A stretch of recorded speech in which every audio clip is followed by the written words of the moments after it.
अभी विशेषकर ये मौसम बदल रहा है, उसमें छोटे बच्चों के लिए क्या क्या असर कर रहा है? छोटे बच्चों को इस समय खास करके 2 साल 4 साल 5 साल या 6 महीने के बच्चों को हम लोग देख रहे हैं कि सर्दी खांसी बुखार की प्रॉब्लम काफ़ी बढ़ गई है। रोज़ाना 70-80% केसेस तो रेस्पिरेटरी ट्रैक्ट इन्फेक्शंस के ही आते हैं, जिसको बुखार है, खांसी, सर्दी है। कुछ बच्चों में क्या होता है कि पसली चलती है। पसली चलने का कारण होता है एक्यूट ब्रोंकोलाइटिस, या हो सकता है एक्यूट एक्सेसरबेशन ऑफ ब्रोंकियल अस्थमा, और कुछ रेयर केसेस में होता है निमोनिया। तो ये भी जो सर्दी खांसी जैसे सीज़न बदलता है, तो हर साल हम पिछले 40 साल से यही देखते आ रहे हैं कि जैसे मौसम में ठंडक शुरू होती है, वायरस का मल्टीप्लिकेशन ज़्यादा होता है। इस तापमान में वायरस काफ़ी ज़्यादा मतलब कि ग्रो करता है। और हमारे यहाँ चूँकि इतनी ओवर क्राउडिंग है, ओवर पॉपुलेटेड है, मतलब ये क्या कहते हैं कि प्रदूषण है, मतलब डेंसली इतना ज़्यादा पोल्यूशन है कि इस सब की वजह से बच्चे बहुत ज़्यादा प्रभावित होते हैं।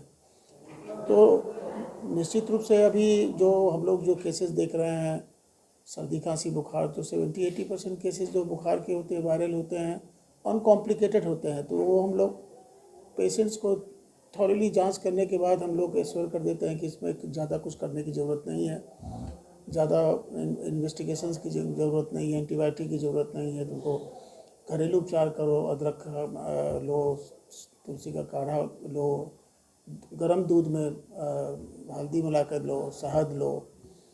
अंग्रेज़ी दवा में हम लोग कम से कम लिखते हैं, एंटीबायोटिक हम नहीं लिखते हैं।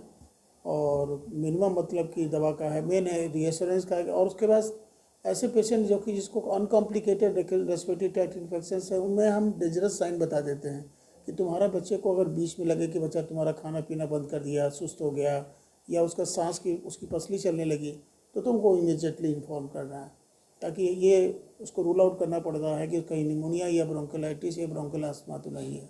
तो ज़्यादातर केसेस तो अभी दो ही सब केसेस देख रहे हैं। अच्छा सर, छठ पूजा का ये पावन पर्व है और ये महीना है।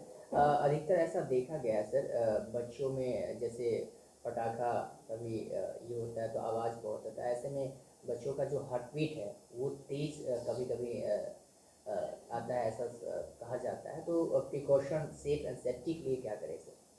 देखिए कैसे बचें? पटाखा वगैरह जिसमें कि बहुत ज़्यादा लाउड मतलब नॉइज होता है, डेफिनेटली उसका इफेक्ट खाली हार्ट पर ही नहीं पड़ता, ब्रेन पर ही पड़ता है। तो हार्ट की स्पीड बढ़ जाएगी, ब्रेन स्टिमुलेट करने लगेगा, कई बच्चा रोने लगता है। बचाव के लिए सर? बचाव के लिए आप उन बच्चों को इतने जैसे जैसे फायर क्रैकर्स हैं जो खास करके जो बहुत लाउड साउंड करते हैं उससे दूर रखिए। अब रोशनी वाले पटाखे से तो हम नहीं कहेंगे कि रोशनी वाला पटाखा अगर बच्चा अगर खेलना चाहता है तो अभिभावक के मतलब गार्जियनशिप में ही होनी चाहिए। ये नहीं उसके हाथ पे थमा दिया। अगर फुलझड़ी भी अगर वो जला रहा है तो ये सुनिश्चित होना चाहिए कि वो निश्चित रूप से मतलब कि अपनी तरफ ले नहीं जाए, दूर से मतलब कि मतलब वो फुलझड़ी जलाए। तो प्रिकॉशन लेना है ताकि कि बर्न इंजरी नहीं हो। आज भी एक बच्चा हम देखे जिसको बर्न इंजरी पटाखा से हुआ था, खुशकिस्मती से उसकी आँख बच गई। तो ध्यान ये रखना है कि ये तो पटाखा जो जो बहुत लाउड साउंड करता है उससे बच्चे को दूर रखें। एक दूसरा है कि अगर जो आतिशबाजी होती है उसमें गार्जियंस के पेरेंटल सुपरविजन में होने चाहिए कि हम हाँ एक आदमी है, बगल में एक बाल्टी पानी है, अगर कुछ भी अगर जलाते हैं तो उसको सीधे मतलब कि बाल्टी में रखेंगे, हाथ अगर जल गया तो सीधे पानी में डाल देंगे। तो ये टाइम मैनेजमेंट की बात है। अगर आपको पैशन है किसी काम को करने का तो आप बहुत कुछ कर सकते हैं। हम तो ऐसा नहीं कि हम बहुत कुछ कर रहे हैं, लेकिन हाँ ज़रूर है कि हमको एक पैशन है, एक जुनून है, एक जज्बा है कि हमको रविवार को घर पर नहीं रहना है, हमको गाँव में जाना है।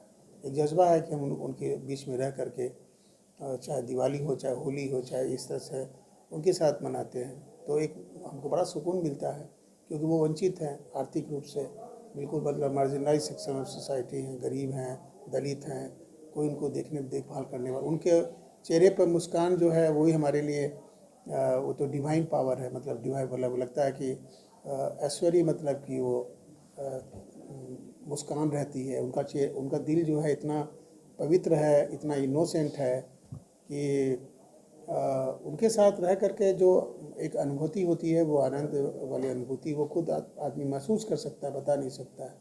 इस बार भी दिवाली के दिन हम गए थे गांव में, कई बार भी गए हैं, और मैं समझता हूँ कि आदमी अगर चाहे तो बहुत काम एक साथ कर सकता है, बस टाइम मैनेजमेंट की बात है। कहते हैं कि लोग जो व्यस्त रहता है उसके लिए उसको हर चीज़ का समय होता है, और जो आदमी व्यस्त नहीं रहता है वो अस्त व्यस्त रहता है।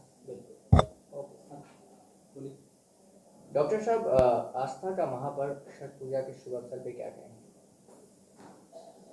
देखिए, ये एक चीज़ कहना चाहेंगे कि छठ ही एक ऐसा त्यौहार है जिसमें उगते हुए सूरज और डूबते हुए सूरज दोनों को मतलब कि प्रणाम किया जाता है। दुनिया में ये हम रीति रही है कि हम लोग उगते हुए सूरज को प्रणाम करते हैं, लेकिन हमारे यहाँ जिस दिन अर्घ हो चढ़ता है सुबह में, उसके पहले वाले दिन मतलब कि जो कहते हैं खरना, तो उस दिन मतलब डूबते हुए सूरज को मतलब लोग प्रणाम करते हैं। तो ये एक बहुत बड़ी बात है।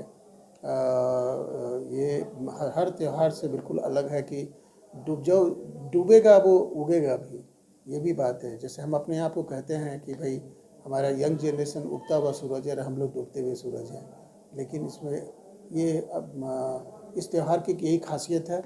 और आज के इस मौके पर बिहार के मुजफ्फरपुर के हर प्रदेशवासियों को छठ की हार्दिक शुभकामनाएं हम देते हैं कि आप खूब इस आस्था के पावन जो त्यौहार को बहुत उल्लास से, हर्ष से मनाइए और आनंद लीजिए। मौसम भी बहुत अच्छा हो गया है और उम्मीद करते हैं कि क्योंकि छठ हम आप समझते हैं बिहार का सबसे बड़ा त्यौहार है, और ये इसी विश्वास के साथ कि आप लोग स्वस्थ रहें, मस्त रहें, व्यस्त रहें।